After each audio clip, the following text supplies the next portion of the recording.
మావా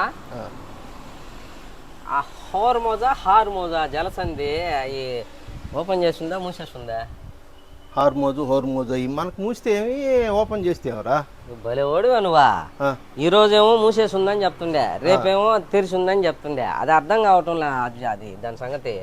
ఏమే అది యుద్ధాల వల్ల ఏదో మూసేసి తెస్తున్నారు అంటుంటారు, దానివల్ల ఎందుకు మనకి? దానివల్ల ఏందిరా స్వామి, అసలు పెట్రోలు ఆయిల్ క్రూడ్ ఆయిల్ అవన్నీ ఆగిపోతాయని చెప్పి అందరూ చెప్తా ఉంటే ఎందుకంటావింది? రేపు ఒకవేళ పెట్రోల్ అక్కడి నుంచి రావడం లేట్ అయ్యి పెట్రోల్ ధరలు పెరిగినాయి అనుకో, అప్పుడేం చేయాలి మనం? ఇప్పటికే 100 సార్లు పెరిగింది పెట్రోల్. ఎవరైనా పెట్రోల్ పట్టించుకోకుండా పోయారా? ఏం లేదు, పట్టించుకుంటున్నారులే కదా. ఎవరు పాటుకోళ్ళు పట్టించుకుంటుంటారు, పెరుగుతానే ఉంటుంది అది. సరే మామ, పెట్రోల్ ధరలు పెరిగితే పర్వాలే, పట్టించుకుంటాము. ఒకవేళ అసలే పెట్రోల్ రాకుండా పోతే బళ్ళన్నీ ఏం చేయాలి? ఇళ్ళకాడు పెట్టుకుంటాము. ఎవరు ఇళ్ళకాడ? రే పిచ్చోడా, ఎవరు ఇళ్ళకాడ వాళ్ళ బండి పెట్టుకుంటారు. అంతే కదా, ఎవరు ఇళ్ళకాడ వాళ్ళ బండి కదా పెట్టుకుంటారా?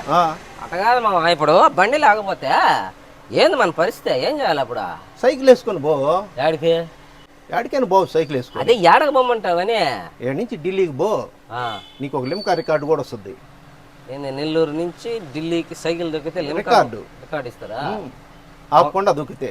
అప్పుడు ఇంకా సైకిల్ కూడా లేదు, అప్పుడు ఏం చేయాలా? అప్పుడు నడిచిపో ఢిల్లీకి. ఆకుండా పోయినావు అనుకో గిన్నీస్ రికార్డు ఎక్కుతావు. అప్పుడు ఇప్పుడు నేను గిన్నీస్ రికార్డు కోసం లిమ్కా రికార్డు కోసం ఆమె సైకిల్ మీద నడిచిపోమంట. అంతేకాదురా, బాగా నడవటం వల్ల బీపీ, షుగర్, కొలెస్ట్రాల్ అన్నీ కంట్రోల్ అవుతాయి. ఆరోగ్యం కూడా ఉందంటావు. మంచి ఆరోగ్యం. ఇవన్నీ కాదులే కానీ ఇట్టటి ఇబ్బందులు లేకుండా చెయ్యాలంటే మనం వాళ్ళ మధ్యన తగు తీర్చాలా. నన్ను పంపించి పారనుకు, నేను తీర్చిపారనుకుతా వాళ్ళ తగు. ఎవరు తగు? అమెరికా, ఇజ్రాయెల్ ఉన్నాయా? ఇరాన్, ఇరాక్, ఇజ్రాయెల్, అమెరికాదే. ఆ తగు తీర్చేస్తా, నన్ను పంపించి. ఒరే నువ్వు నీ భార్య మీ అమ్మ వేసుకుని తగువే తీర్చలేవు, వాళ్ళ తీరుస్తావు.